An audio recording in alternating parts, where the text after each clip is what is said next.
It's a great honor to welcome the great Tito Puente Jr. here to KCSM Jazz 91 on a very, very wonderful anniversary. It's the 100th anniversary of the birth of his father, the great Tito Puente.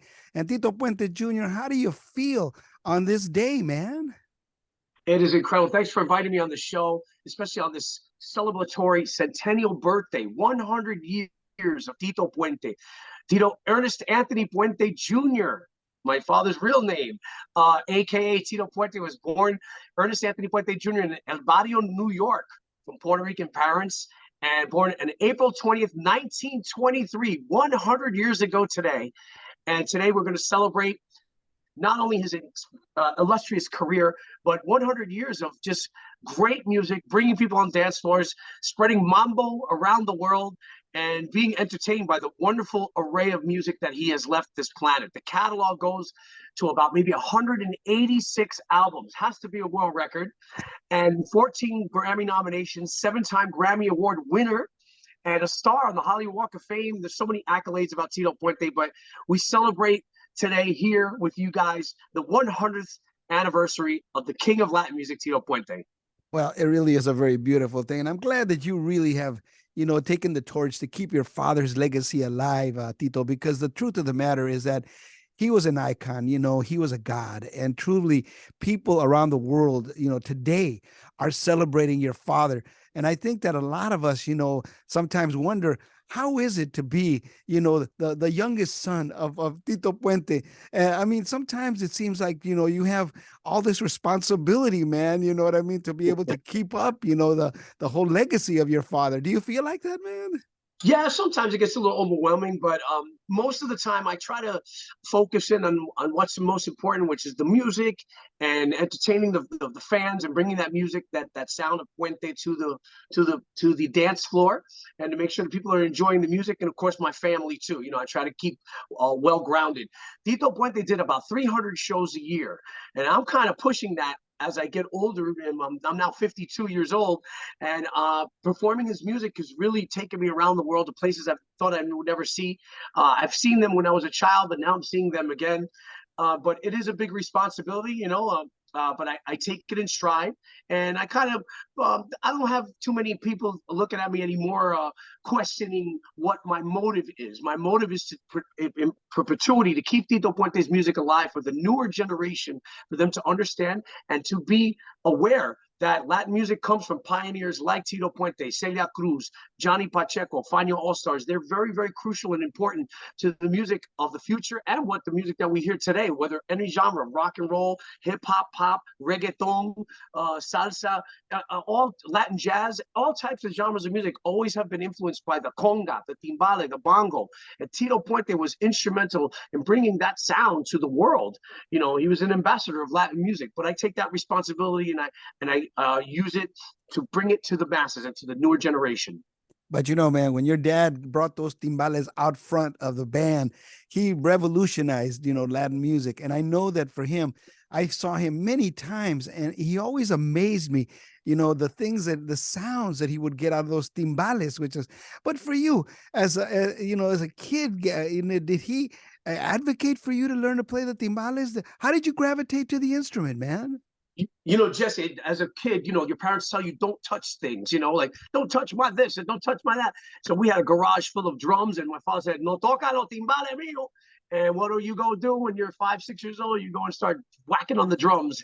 I'm originally a trap kit player, so I like rock music. I like heavy metal and rock, and I never really got into mambo music until I traveled with Tito Puente. My mother, Margie, she's still with us today. She pushed to spend more time. My sister and myself, we didn't spend a lot of time with our dad because he was on the road. So she said, well, during the summer times, while we were in school, when we didn't have school, go on the road with your father. And we would fall asleep backstage at all his concerts.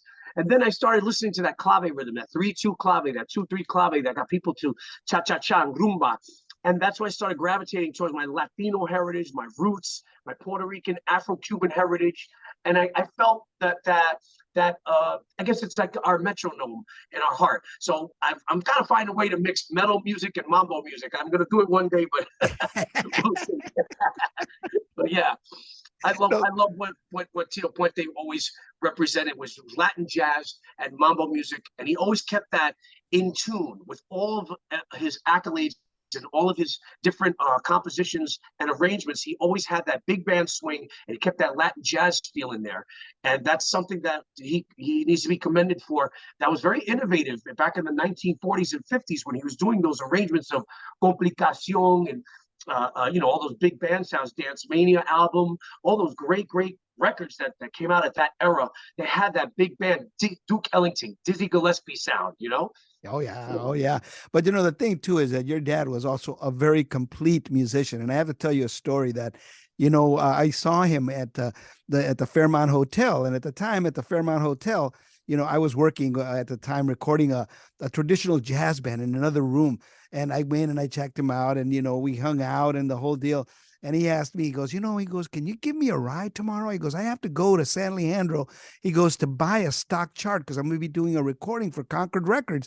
And me and my friend Ruben, we had a van, and we said, yeah, man, no problem. So we went and we picked him up, and we drove him all the way to San Leandro. He went, he met with the guy, got the stock chart. And then, dude, we drove him back. And in the process of getting stuck in traffic and the whole deal, he was in the back writing out this chart. And I just couldn't believe that in his mind, he was putting together the notes and what everybody was going to be playing and the whole deal. I went to the recording session the following day, and I couldn't believe that he had done all this while he was riding in the back of the van and the band played it. But he was, he was this incredibly complete musician. Did he ever advocate that to you, that, man, you need to learn something, like the piano, the saxophone, something like that, man? Yeah, a lot of the fans, just folks in general, always assume that I would play like Tito Puente or your father taught you how to play drums. And the complete answer is absolutely not. He did not teach me. He wasn't too patient either. He wasn't a patient man.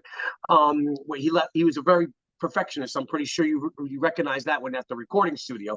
He would make sure the guys do the takes right. The musicians were on point with the charts. But he made me go to school. I learned from a gentleman named Sam Milano, my rudimentary skills on drums and playing trap kit and paradiddles. I learned all that, and I'm so grateful for that. And any of your listeners or viewers that are tuned in right now, if you have children, teach your kids, and send them to the conservatories of music, universities of music, and put them in classes where they can learn the rudimentary skills of jazz roots 101 and the jazz appreciation, which is very, very crucial. I didn't appreciate it when I was a kid, but I do appreciate it now. So these are tools that you can use in your future.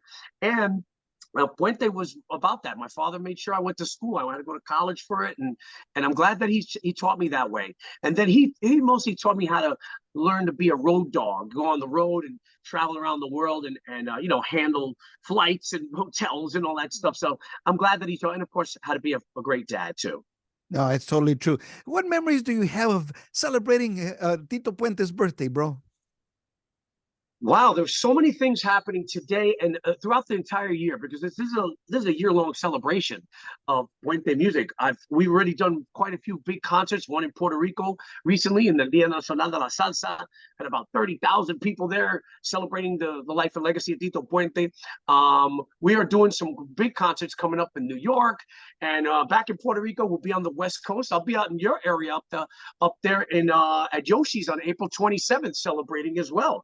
So I'll be performing in Oakland, California, and then in Tampa, Florida. So all those things, you guys can just follow my social media pages at Tito Puente Jr. You can find it on Facebook, Twitter, Instagram. See all the concerts we're doing. It's a celebratory year for Puente. We're also completing our documentary series. We're trying to get all that together.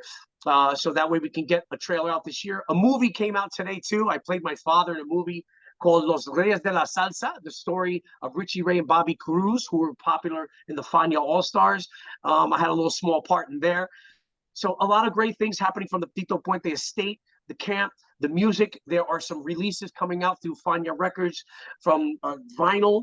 They got Yes. and we're also celebrating, if I tell you, Jesse, we're celebrating this year the 60th anniversary of the release of one of the greatest Latin songs of all time, which is Oye Como Va, written and composed by Tito Puente back in 1963 at the Riverside Ballroom in New York.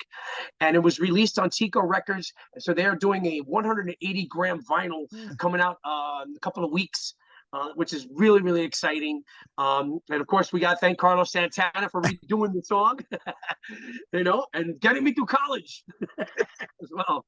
But yeah, we're celebrating the 60th anniversary. That LP is putting out a Centennial Model Timbal set this year. Wow. Very, very nice. I'm actually in Los Angeles now. I'm going to go see the LP people today. And so really, really exciting things happening from the Puente camp.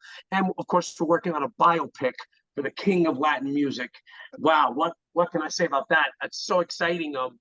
I get chills every time I think about it, because that story truly needs to be told. The humble beginnings of Tito Puente from Spanish Harlem into becoming a worldwide Latin ambassador of Latin jazz and Latin music worldwide. Yeah, I think a lot of times people don't realize, how it really, the Puerto Rican experience in New York was one, and particularly your father exemplified this, that, these were Puerto Rican immigrants. They came to the big city that had to, work their way up to whatever.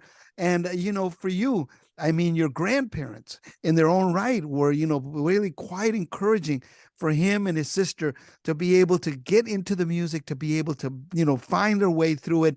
What do you remember about your grandparents and perhaps what they, exemplified in raising the great Tito Puente?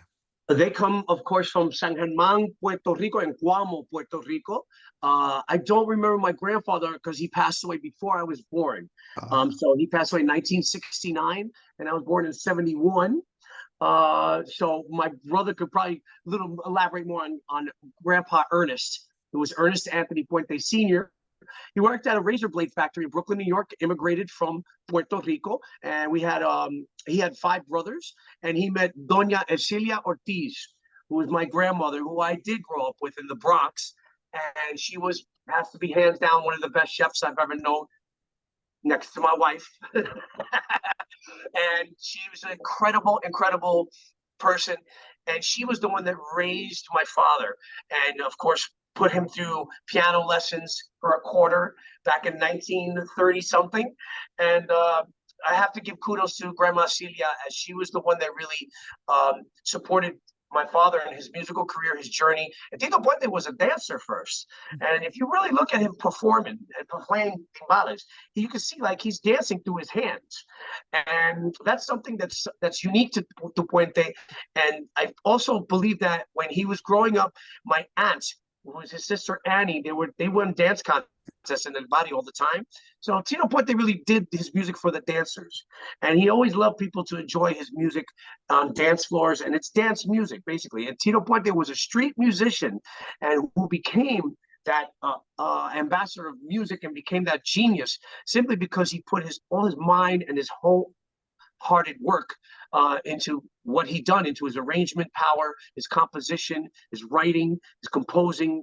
He really was a disciplinarian. You well know, you see it in the studio and when he does his recordings. I mean, think about it, over 180 albums to his credit. It's so big, that catalog, and that takes a lot of discipline to have that much in a 50-year career.